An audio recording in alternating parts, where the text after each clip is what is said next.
Hello, lovelies. So, what is it about the suit of wands?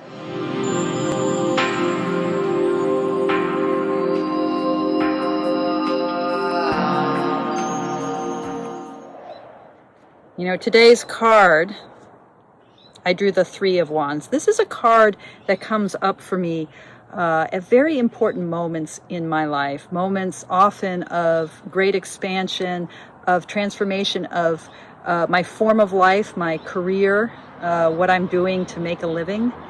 And it is really a card that's all about that kind of embarkation, that moving forward through the portal of our lives into the future.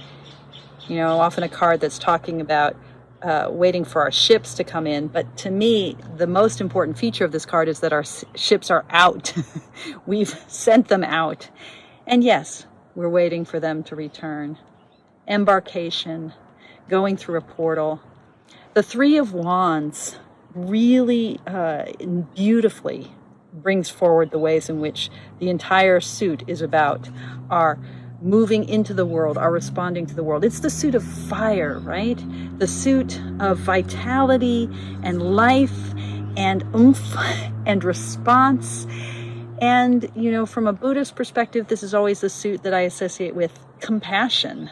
And particularly the ways in which compassion is about our being drawn into the world, pulled into action, and hence also about our suffering, right? The ways in which we're pushed and pulled by experience, as if experience is something out there, something separate from us.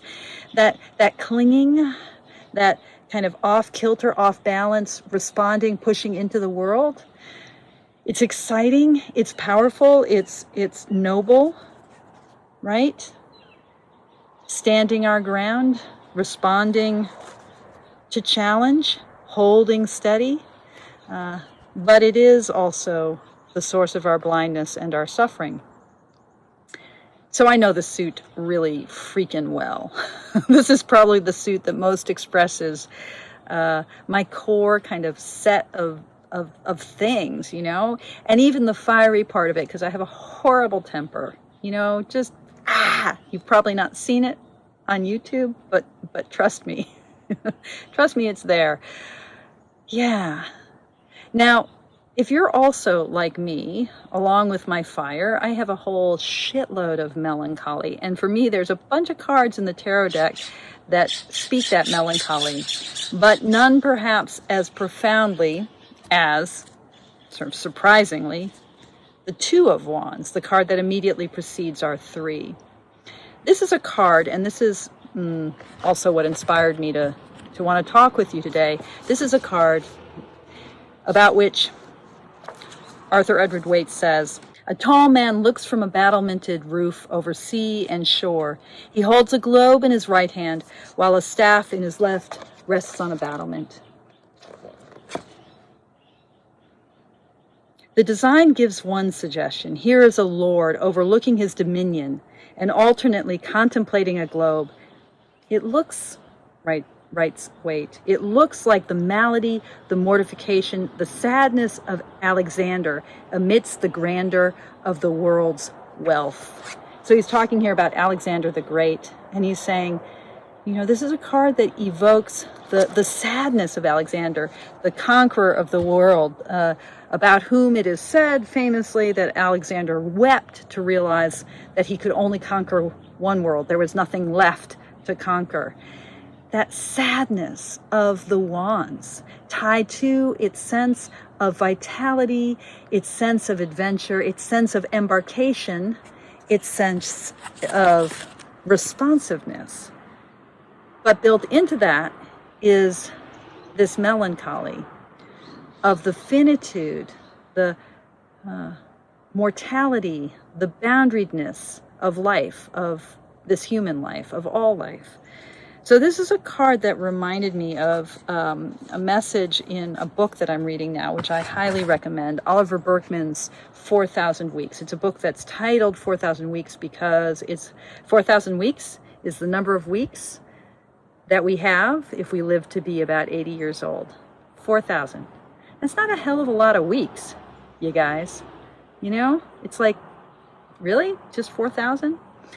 the core message of Berkman's book, and I'll put a link below to an interview he did on the amazing podcast, This Jungian Life. But the core point of his book is like basically all of the stuff we do, all the sadness we have, all the distraction and anxiety we have about our time, it all comes from our resistance to this central fact of our finitude.